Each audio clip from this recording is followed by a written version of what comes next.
Usually it's about 4 or 5 glasses of wine into a reception when I start telling that kind of story. But I like that stuff. So how did I actually get started with Fordite? Actually, it came about through a really good friend of mine, Alberto.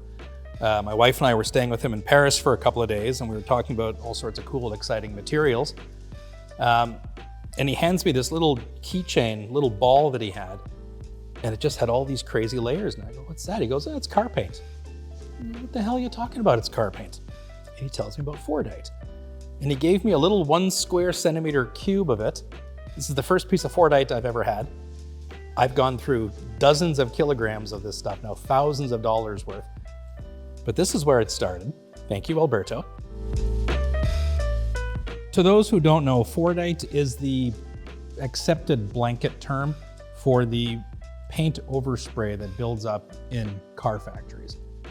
It's called Fordite because, of course, it was originally sort of found in the American Ford factories.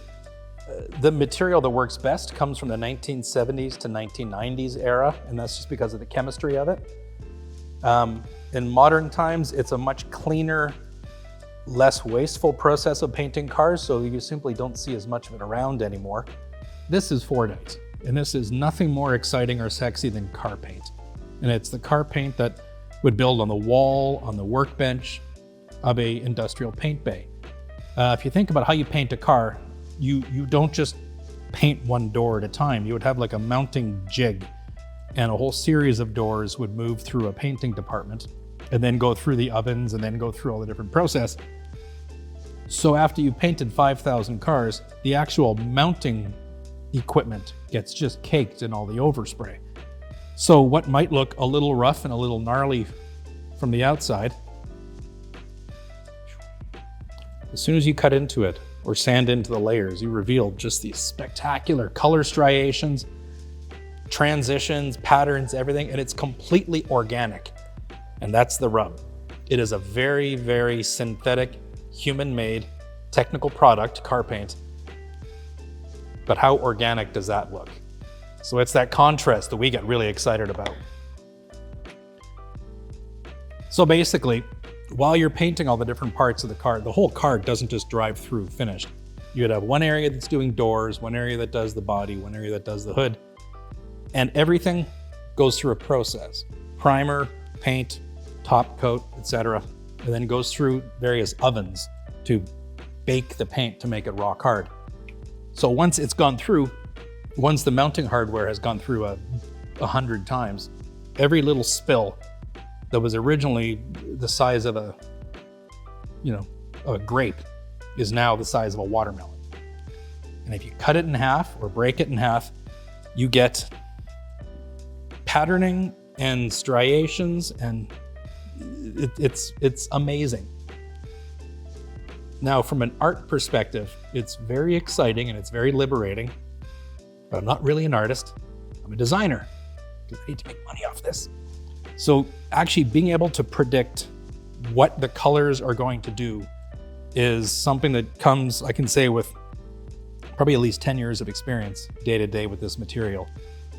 And you can make a Fordite dial fairly easily, to be honest. There's a lot of knockoffs doing it.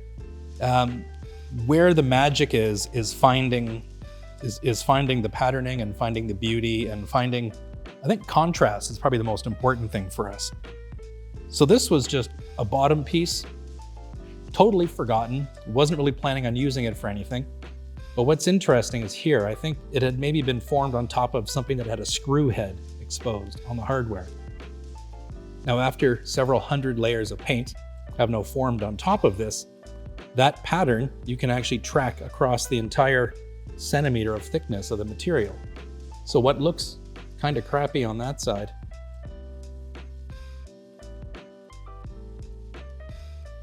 unbelievable.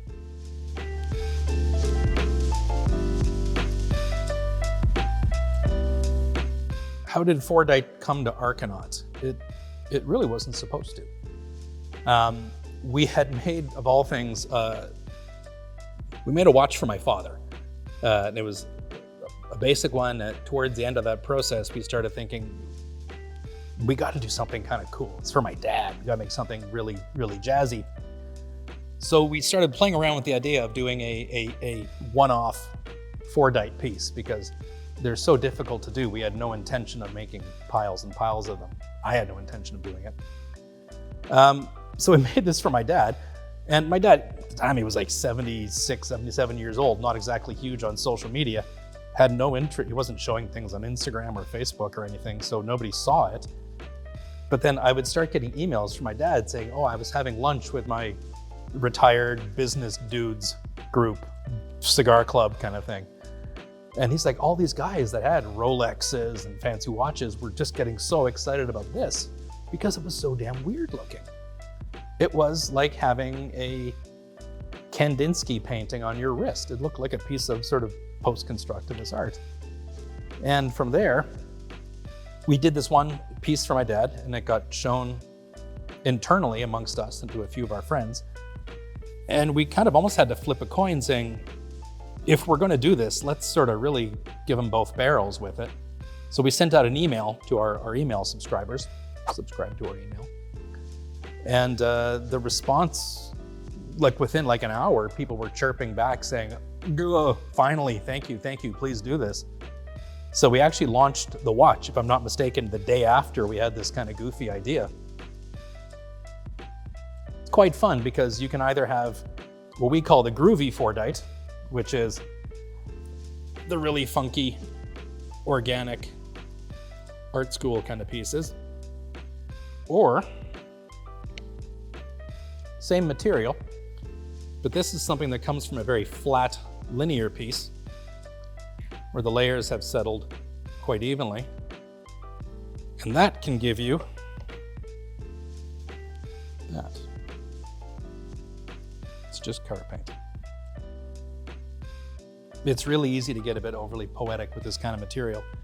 But I think one of the things that I really feel a connection with is this wasn't made to be an art material. It wasn't meant to be used in jewelry or watches. It is a waste product. It is spilled car paint from factories.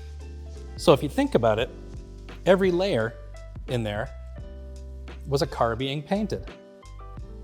And most people have a car for 8, 10 years. You pick up the kids from school, you buy groceries, you drive your wife and your new baby home from the hospital, then you drive your kid off to college, whatever years later. Like, I mean, it's easy to get kind of floofy with it, but each of those layers, kind of that car went off into someone's life and did their everyday kind of things.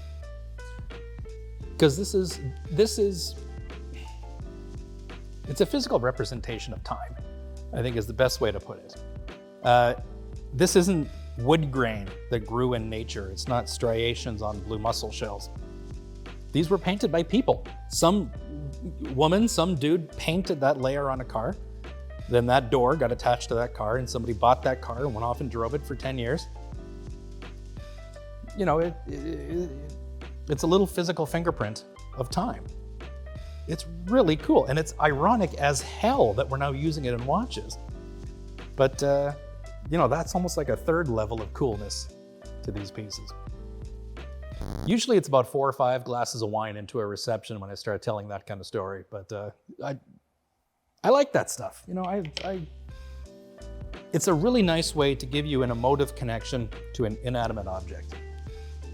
I like gold because it's shiny. I like diamonds because they're expensive. I like this because of all those silly reasons put together.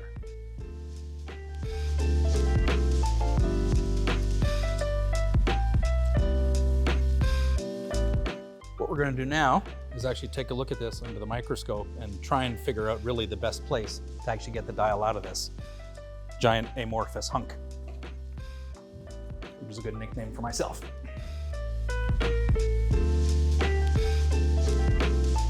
All right, so what I'm trying to find in this piece is a nice balance between these larger sort of fields of color, and then you need to have some real tight little contrast colors and little features coming in there as well. This is like the nightmare for Fordite, is you'll be looking on the inside of a perfect piece of material, and then somewhere buried in there in the middle will be a piece of masking tape from like 1982 that's stuck in there forever, and there's no bloody way to get it out, and you're just kind of stuck with it. And I think that might have some of that in there, but what actually might work is to bring the top layer down a bit, but then the risk that you start to run is when I start working my way down through the top, is then what it's doing on the back side. Because if some of these surface features actually have crevices that go down deep enough, as I start bringing this top surface down, I'm going to actually start to open up some of them from the back side, and the piece is just screwed. So it's like when the material is fighting back, you don't always have a guaranteed win. We're going to take it into the workshop now and actually start looking at it a little bit and start maybe sanding it and start actually trying to bring out, ideally I'd like to get some of that orange in there, because orange, everybody likes orange.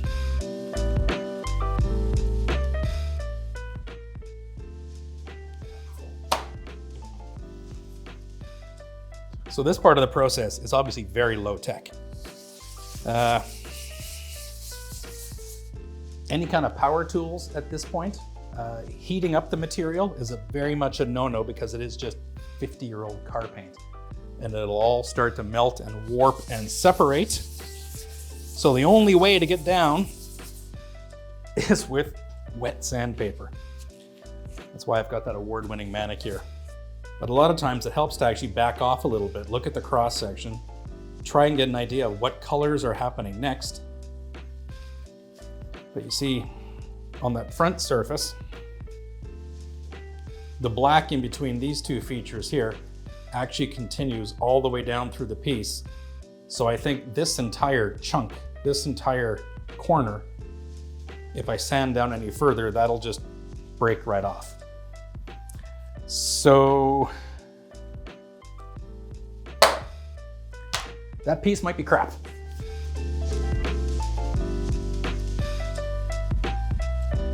So quite early on in the process, we really start figuring out what part of this watch we want to actually incorporate in the dial. And for that, we have one of our trusty Arcanaut bezels. And really simply, it goes over the top and you start thinking, see, that would be really nice. When you start to get this stuff on the side, I don't really like that, because that's usually a lot of incomplete colors. Something like that I think would be really good. So I'll usually just physically mark it off, trim around it, because the stuff's so expensive, you don't want to be wasting it too badly. But to get that, if I want the dial to be exactly that, oh, it's a hell of a lot of work. If you could just cut it and just que sera, whatever will be, it would be easy. But because we're trying to chase a specific pattern, once you get it marked off, slicing everything out, it ends up being a bit of a process chasing around after it. So I think the most important aspect, as my dear friend Anders has slightly politely written for me on the wall so I never forget it, is the thickness. Regardless of how beautiful of a pattern or any of this we think we've found, if the dial's too thick, the watch won't close, nobody likes you. So there's always this constant struggle between finding the real beautiful color transitions and actually making it work as a damn watch. So once we get it to a relatively suitable thickness, it's attached to a base plate, that whole system then goes into another phase of my sanding process. And we have about 1/10 of a millimeter tolerances on that. If it's too thick, it doesn't work. So actually finding that perfect balance between what works as a watch and what's my prima donna little artistic statement that I would like to have is a constant source of struggle. But there are parameters we have to stick to. It does, at the end of the day, have to function as a watch. So that's a very, very broad overview into how these things work. And actually you can see a lot of these pieces that are just, I mean, it looks like a mess in here, but a lot of these pieces are, I can almost promise you'll see most of these up on the Arcanaut web shop in the near future. Many on the go. So that's part of what we do. Ow. Starting from the rough, chunky chunk material, And then if the Fordite gods smile upon us at the end of the day, we have one of these.